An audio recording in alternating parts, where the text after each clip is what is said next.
হিমালয়ের আপনি সাধনা করেছেন, তিব্বত দিয়েই নাকি জ্ঞানগঞ্জে যেতে হয়, যেখানে নাকি কয়েকশো বছরের সাধুরা সাধনা করেন। মেন কথা হচ্ছে যে আমি তিব্বত গিয়েছিলাম ওই জ্ঞানগঞ্জেরই খোঁজে। আচ্ছা, জ্ঞানগঞ্জের খোঁজে গিয়েই আমার যে অনুভূতিটা হয়েছিল যে এই রাস্তা দিয়ে যাওয়া যায়, কিন্তু আমরা ওই রাস্তা যেতে যেতে আমাদের এই ঝড়ের মুখে পড়তে হয়।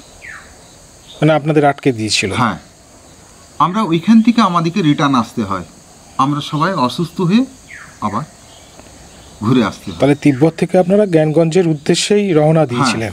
কতটা যেতে পেরেছিলেন? আমরা গিয়েছিলাম প্রায় ওই সকাল থেকে দুপুর 2টা পর্যন্ত, এই বরফের উপর দিয়ে। হ্যাঁ, তারপরেই কিন্তু এই তুষারপাত হয় বা তুষার ঝড়ে আমরা পড়ে যাই, তাতে আমাদের অ্যাক্সিডেন্ট হয়। আচ্ছা, আপনার কি বিশ্বাস আছে যে আপনারা পৌঁছাতে পারতেন? হ্যাঁ, তার মানে জ্ঞানগঞ্জ আবার যাব। জ্ঞানগঞ্জ আছে তাহলে এটা আপনি বলছেন? আমি আবার জ্ঞানগঞ্জ যাব। আচ্ছা, জ্ঞানগঞ্জ সম্পর্কে আপনার কি ধারণা আছে? এইখানে হচ্ছে যে এমন সূক্ষ্মতা বা এমন তীব্রতার একটা সবকার থেকে হচ্ছে যে আমার যখন এই জোটা বা দাড়ি, হ্যাঁ, চেহারার যে এই ছাপটা কিন্তু এসেছে ওই জ্ঞানগঞ্জের রাস্তা দিয়ে।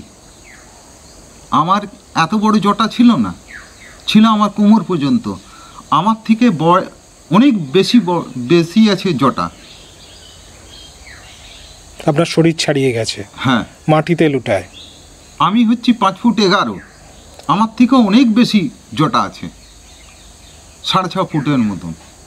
আচ্ছা, কিন্তু ওই জ্ঞানগঞ্জের রাস্তা দিয়ে যেতে যেতেই আমার হয়েছে তৈরি। তার মানে এটা একটা দৈবিক ঘটনা বলা যেতে পারে।